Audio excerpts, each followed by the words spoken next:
Hi, I'm Amber, And I'm Kirsten. and you're listening to Lurking in the Shadows.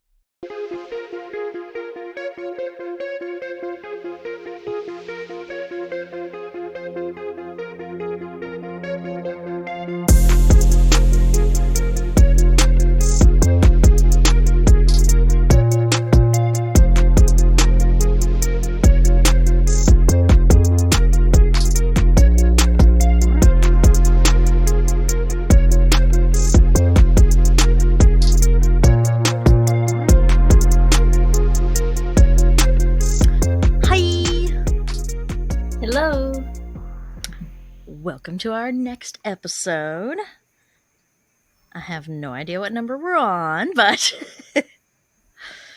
Yeah, because when this one comes out, I think we still got 3 ahead of this one. probably, yeah. So it might be number 9. We're making Maybe. sure we're ahead of the game. We're just being Yeah, prepared. yeah. So this is welcome to episode blank. Today is my episode. And it is a very mysterious case. Definitely right up Kirsten's alley with the mysterious disappearance Yes. and not many answers. So I think she'll enjoy this. Yeah, I'm excited because I only know the name. I don't know the details. You don't know any details. No, I don't. You don't even know like where it was located, where it was at, or anything. No, I don't think so. All right, cool. I mean, I didn't know anything either. This was, I think you Yeah. added it to the list, so Yeah. It So- came on my radar, but I didn't research it. You didn't research it. All right, well, good. Then this will be a good one. I like when Yeah. I can get ones that you've never heard of because you Yeah. always surprise me of all the cases you remember. Oh, speaking of cases, actually, as we're recording this, the Lori Vallow case trial is happening. Oh, is it? I saw that today on one of our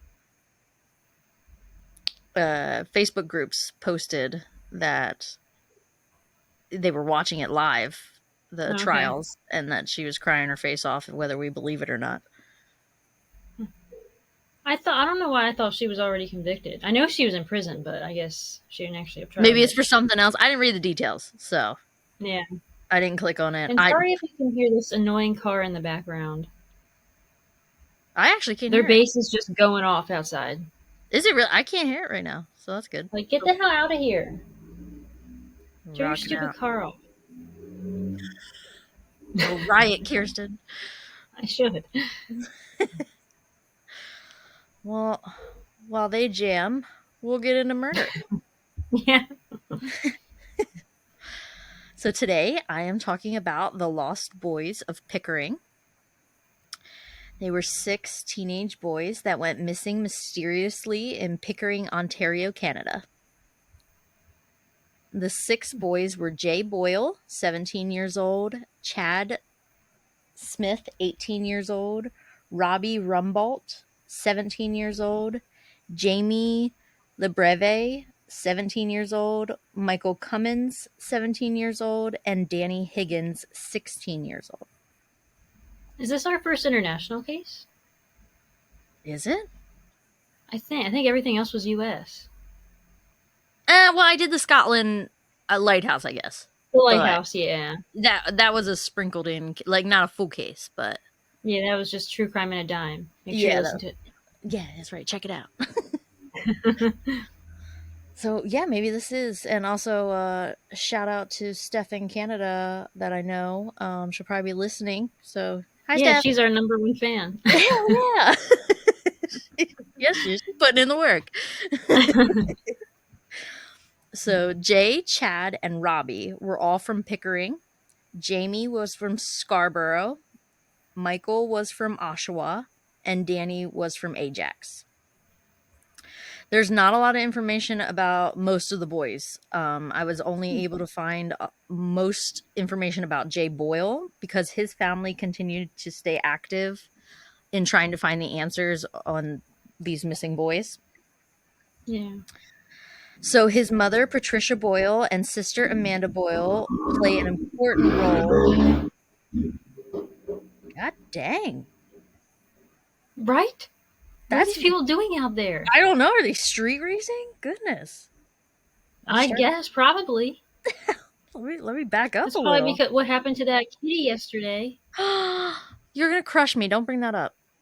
Sad. Goodness. Yeah. So his mother Patricia Boyle and sister Amanda Boyle play an important role in this story, but he did have altogether 4 sisters and his dad who were also trying to get answers for this case.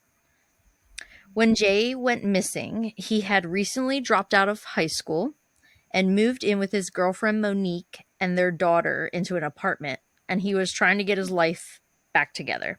Remember, he's 17.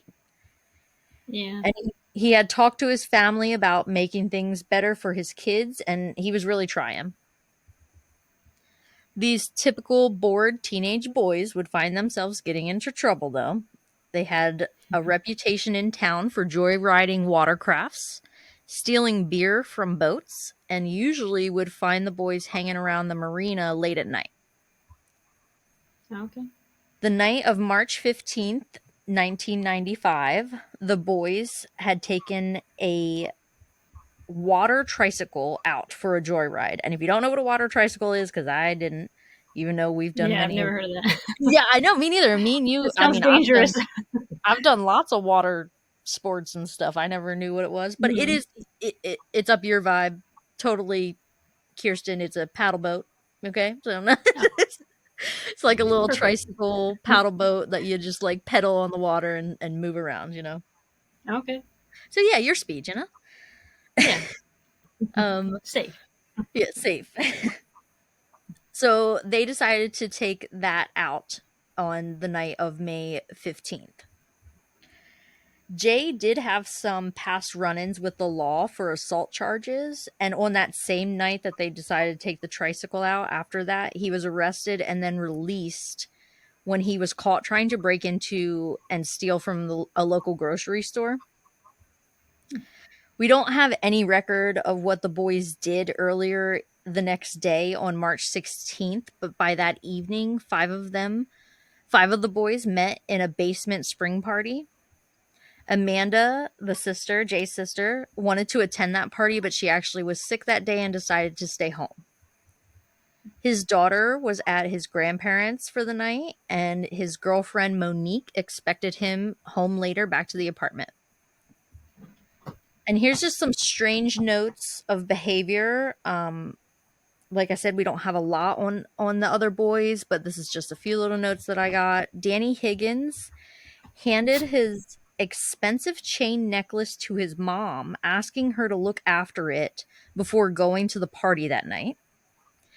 And It's a Danny little also cryptic. got in, right, like I don't know the sentimental value, but like it's not like I would take off Yeah. my necklace and give it to my family. You know what I mean? So I guess it could just be like maybe it was expensive and he just didn't want it to get damaged. I don't know. no, that's true. I mean, you're going to a party. Yeah. Danny also got into a fight that night with the boys, but it seemed that they had made up because we learned later that they wanted to go and hang out at Jay's place. So at this party, as far as we know, it was just a drinking party, a little bit of marijuana, no other hard drugs, and it was kind of just low-key vibes for the night. Okay. At 1:30 a.m., now we're into March 17th, Jay called his girlfriend and asked if he could bring all the boys back to the place to kind of keep the party going after possibly stopping at the marina. And she said that was fine and hung up with him, assuming that she would see him later that night coming home. He did mention taking the tricycle out that night, and there are some theories that the tricycle was not tied up correctly by the boys the night before when they took it out the first night. So, since they didn't tie up the tricycle right the night before, the theory is that the tricycle wound up drifting off, and that's why the tricycle went missing, because we'll find out later that Okay. there's another boat that's missing. So, but some people also think they took out the tricycle, but I think the solid theory here is that the tricycle, they must not have tied it up right and just floated off. Okay. Um, but a lot of this case also, is the evidence it's mostly circumstantial theories. We don't have a lot of hard evidence in this case at all. Okay. But what some evidence that we do have is surveillance footage that night at the marina at 1:48 a.m.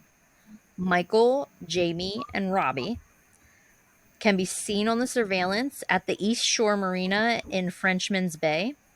You can see them walking in a single file line, but that's only 3 of the boys on the footage. There's never any other footage of the other 3 boys. And this footage also is very grainy, and it's just them walking. So by 3:30, some of the girlfriends of the guys decided to report them missing to the local police because they hadn't heard from them for the last 2 hours. And the last time they heard from them, they were supposed to be coming back to the apartment. Right.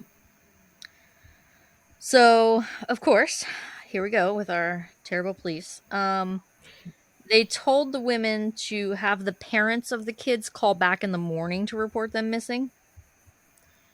So at 9 a.m., Monique called the police again to report them missing, and she was told again by the police, you need to have the parents call and report them. So once she was able to get a hold of all the parents, all 6 groups of parents, and let them know what was going on, and by the time those parents were able to make their phone calls and their reports, the boys were reported missing about 24 hours after the fact. That's unfortunate. Yeah. And then police waited another half of a day to start actually searching Lake Ontario after the parents reported them missing. So now we're about 36 hours-ish after the boys have officially gone missing that the police are finally putting in effort here. And that's a pretty large lake too, isn't it? Oh, it's ginormous, yeah. Yeah. The police make their way down to the marina to ask some questions, and they do learn from people who live on their boats there that they had heard that night between 2 and 2:30 a.m. a boat start its engine and drive off. But we have no solid proof of this at all. That's all we have is that whoever's word this is. Yeah. They also learn that a 14-foot or 4-meter long imitation Boston whaler was missing and that the water tricycle was missing. But again, the theory about the water tricycle. So we'll focus on the Boston whaler. To put in perspective, a Boston whaler boat is kind of a small fishing boat. It could definitely hold the weight of all 6 of those boys. I mean, they're almost grown men. They're 17, It could hold all of them. Yeah. But it would be tight. It would not be comfortable for all of them to be on this boat. Like, the best perspective I can give for you, Kirsten, is like standing in my camper and imagine 6 grown men trying to stand into that camper. Yeah. So that's Is this more of like a little motorboat type boat? Yeah, like a little fishing boat, like pontoon kind of size. It's meant for fishing. The temperature of the water at this time was 40 degrees Fahrenheit or 4 degrees Celsius. Oh. Yeah. Police were informed by the boat owner that they believed there was only a quarter of tank of fuel left, and that would only take them about 25 miles. And now, since the police are piecing everything together, and they believe the boys stole the boat, and now that it's been 36 hours, they're already starting to assume that maybe they've sunk and they have drowned. And just on what little information they have, they're already jumping the gun, but that's what they're thinking. And they also decided on their own that since the boat, the amount of fuel that was in the tank would only take them 25 miles, which would not get them across the border. So the border goes in the middle of Lake Ontario. So since the 25 miles wouldn't get them past the border, they decided to not get Border Patrol involved, which they could have capitalized on because it really would have helped them like find the boys if they would have just asked for some help. But instead they decided it wasn't, worthy of reporting to the Border Patrol. So they themselves gathered the Canadian Air Force, and they sent a C-130 and a helicopter to help in the search. The Coast Guard also wound up joining, and also thousands of volunteers got in their own boats and hit the lake. One tip that did come in from the helicopter was a surface level vessel that was sinking, but the police never looked into it, of course. What? Oh, yeah. Yep. After about 36 hours of searching, police gave up and reported it as an accident and set this case aside, even though they had absolutely no evidence that these boys even went on the lake. We have no evidence of that. Because we don't have the boat either, right? We don't have the boat. We don't have footage of them getting on a boat. We don't have anybody with eyes on them that said these boys were on the boat. And in the footage, all we have is the 3 boys. We don't even know where the other 3 boys are. So how did they know it could only go 25 miles? Because it only had about a quarter tank of fuel left in the gas tank on the boat. And so whatever, I don't know mileage or anything for boats, I don't know that, but that quarter of a tank would have taken them 25 miles about. But how did they know there was only a quarter of a tank in it if we don't have the boat? They asked the owner. The owner. Okay, so he remembered how much. Yeah, the owner of the boat, who was reporting it also missing to the police, let them know how much gas was left in the boat. And technically, like, with that amount, I don't know that I would have remembered that. with right, like, how do we know for sure? Also, we have no confirmation for sure that there's only a quarter of a tank of gas in there. We're going by somebody's word here. And also, the police suspected that they could have taken the boat to Toronto because it's quicker if you own a boat to just jump on in your boat and drive on the water to Toronto and do whatever you need to do and then come back. So the police also kind of suspected that maybe that's what they did. Another tip that came in was from boaters who reported that they saw a boat sunken with its nose up on their sonar that they had, but again, police never looked into it. And what? Yep, they're looking for a boat, and they're just not going to take any leads. Nope. They didn't even try to contact or try and contract or hire somebody outside of them that would have sonar or anything to come and look in the lake. They didn't even try and do anything like that to search for these boys. And then also some random tips that would be sprinkled in there that police, again, still were not really like, there was no proof or anything that I could read that they were actually looking into these tips, even though these I don't think are, but we have nothing, you know? Yeah. Some tips that came in were the boys being sighted in the United States. Another neighbor reported one of the boys entering their home at some point, but that was never proven. Some of the parents reported some missing items from the boys' bedrooms, but I couldn't find any specifics about like what was missing or why for those parents. Like that, you know, they felt it was prominent enough to report it to the police. So, but as far as I know, police did not like search any of the boys' rooms, didn't go and look at anything like that. Nothing. They literally don't care.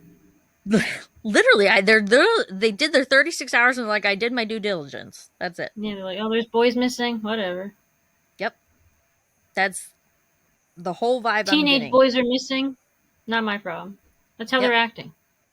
Literally, yeah. They're like, but a lot of people suspect it's because, and all of these are theories, rumors, things like that, is that the boys having a reputation with the police that they really just didn't care. They were just like, oh, boys will be boys. You know, there's those boys again doing whatever. Yeah. So. Were they white? Yes, they are all white boys. Okay. But they were troubled teens, you know, getting into trouble. So they probably weren't on the police's good side, but I mean, that still doesn't excuse you not doing your damn job. Right, because they're on a lake, there's a high chance that drowning happened. Like, you don't even want to try to find their bodies. Yeah, I mean, and Like, at why this is no point, searching being done? we don't even have proof they're on the lake, but at least we could start somewhere. Like, goddamn. Right. Because I feel like that's the most likely scenario here is drowning. Yeah, If there's if a we, missing boat and missing boys, like, why yeah, aren't we searching this lake? yeah. Why are we not at least trying to do that? It's the Yeah. best lead we have here. So, 11 days later, a gas can with French and English writing washed up in Wilson, New York. It was sent back to Pickering, Ontario, where the boat owner confirmed that the can was from his stolen boat. Once this was confirmed, the cops they were more than they couldn't get any more confident in themselves that their theory was absolutely correct. That these boys sunk the boat and they drowned. That's what happened. Case closed. They were not interested in actually getting the proof of that, though. Even So, if that is their case, why are you doing that? Why is there no recovery mission being done? exactly. They're just like writing it off. They're not willing to even put in any Right. effort here. I don't understand why. And I mean, we're not just talking about one person here. This is 6 children. Right. 6 children. They're all children. Yeah. And they literally just did not care to even put in that much effort or even go look at the people are literally telling them about boats in the water, and there's no evidence or nothing that I could find that said they even went to look for it. They're poor parents. I know. um and the like I said, Jay Boyle's family is the one that still consistently continued, but all the rest, I know specifically one of the families completely has fallen off. Like, nobody knows where they are. They moved out of town and just want to be left alone. And then the other families have kind of just moved on with their lives. That's interesting. I'd be harassing that police station every day Oh, me too. Yeah. until something was done. I think it is interesting to think that it's 6 families and only one of them is sitting here. No, and I don't mean nothing about it. We have no idea what this is like. We've never, Right. we can't put ourselves in their shoes. But I just feel like for myself, I wouldn't be able to sleep at night with lack of answers. Right. So I feel like I would be quite annoying probably to the police department, honestly. Yeah.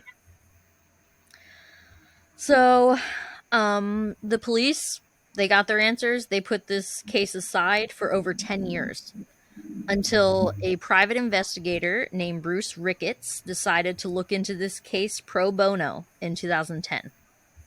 Well, thank goodness. Yeah. And Bruce really felt bad for the families of these boys because once he took a look into the case and he realized the lack of effort that the cops were putting in to try and get any answers for these people was absurd. They were not doing anything, and it was blatantly obvious. I mean, Jay had a family and a kid and was trying to get his life back together, and his family refused to give up on where the boys were. So they wound up really working together, Bruce and that family, because like I said, Jay, out of all of them, I don't know their history. They were all young, but Jay seemed like the one with a girlfriend, supposed to go back to the apartment that night. He's got a kid, he was trying. So Right. Yeah. I It really doesn't don't seem like think. they just ran away. Yeah. I don't even think that's in a realm of possibilities. I really think, especially 6 teenage boys on a, I think it was a Friday night or a Sunday night or something. It was a weekend night. When Bruce reviewed the camera footage, he found that there were plenty of people besides the boys in those videos before and after them. And as far as we know, the police never went and questioned these, but also Bruce, his theory was that maybe in the footage it was too grainy for them to identify anyone, but also I don't think the police really went back down to the marina and was like, hey, were you here last night? Can I question you? Type of thing. Right. I think they kind of just saw the boys because the whole footage of the boys on the marina, the police only showed the family about 15 minutes of it. They refused to show them any more than that.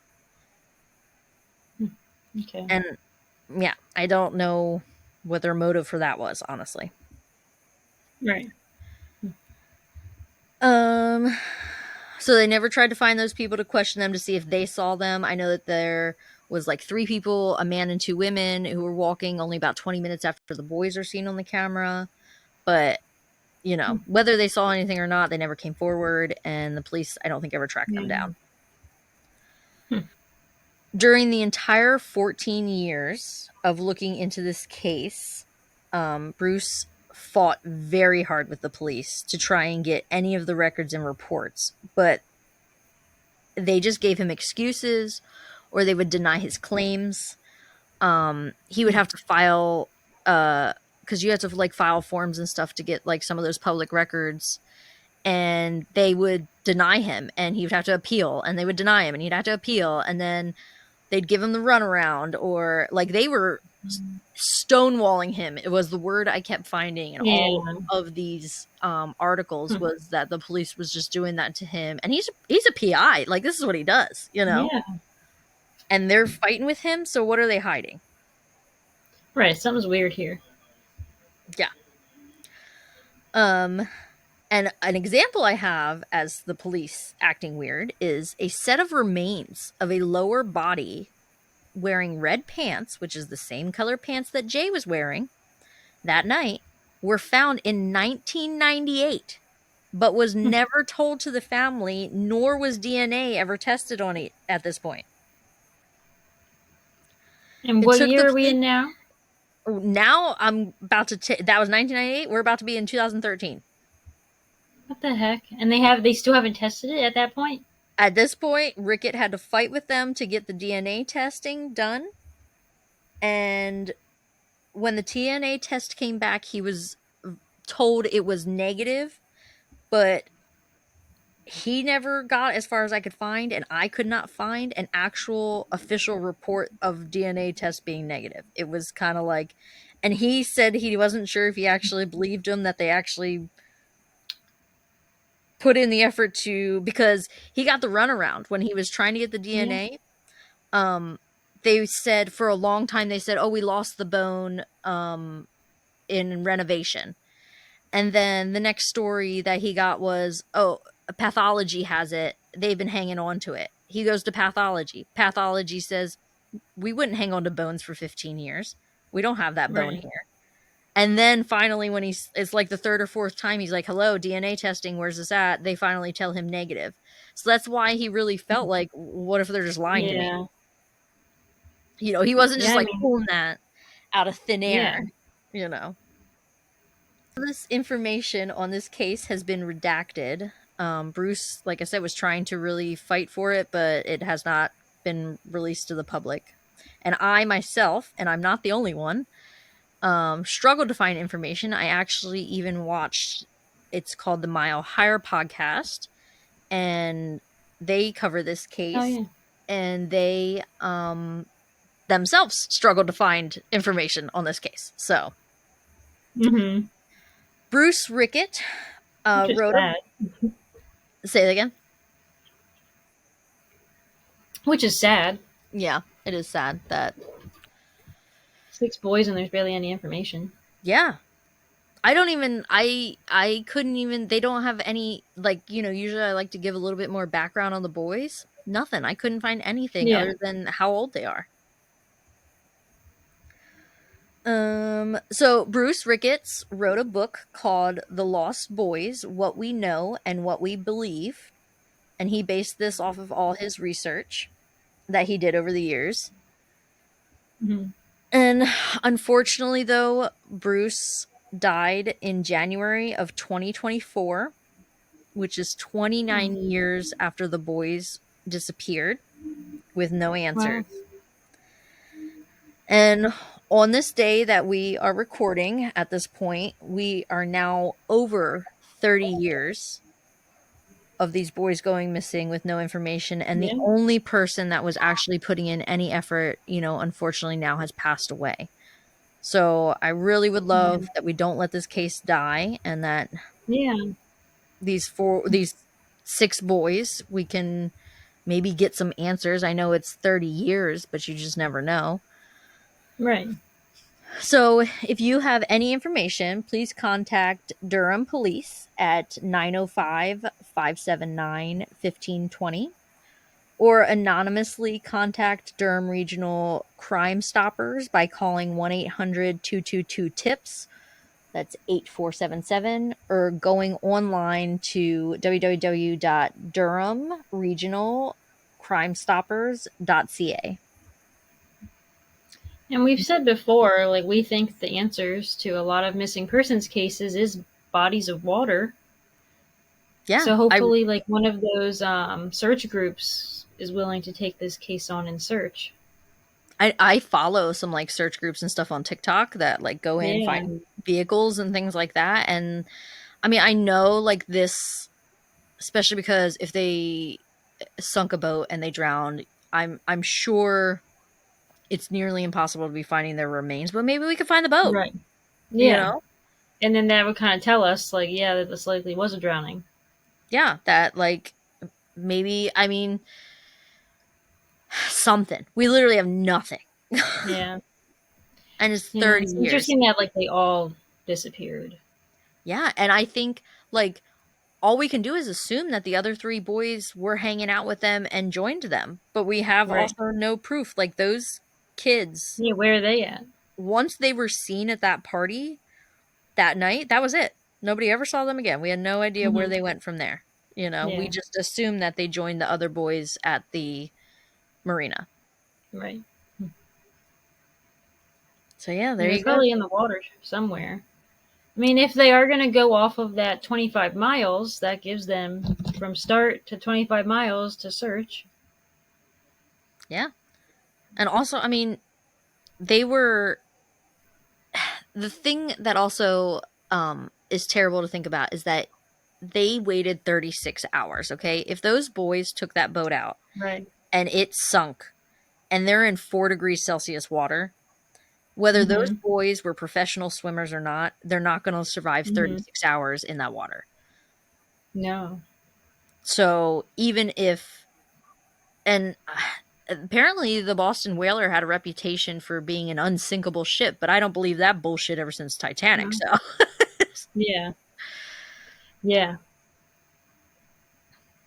so anything's possible with teenage boys as well. Yeah. Yeah, I don't think they, because if they would have made it to, like, the coast of another side of the lake, like, the boat would be there. We'd have the boat. Yeah. Yeah. Everything we have is pretty much just like trusting people's word of Mm-hmm. what they saw, what they know. Like that person confirmed that's their gas can. Who knows? Yeah. I mean, it, a gas can's a gas can. I don't know if like Yeah. Right. so. Sad. It's very sad. Very sad case of the Lost Boys of Pickering. And like I said, if you have any information, check it out. We'll leave the links, phone calls, anything after these 30 years. It just hurts my heart that, you Yeah. know, these boys never got to live their lives out, whether they were being stupid that night or not. Yeah. You know, teenage boys will be teenage boys. They will be. So make like a shadow and follow us on Facebook, Instagram, and YouTube at Lurking in the Shadows podcast. check us out on TikTok at Lurking in the Shadows pod. send us an email if you have any case suggestions or feedback or anything like that. At Lurking in the Shadows podcast at gmail.com. Please rate, share, and subscribe to our show and keep lurking around for our next episode. Bye. Bye.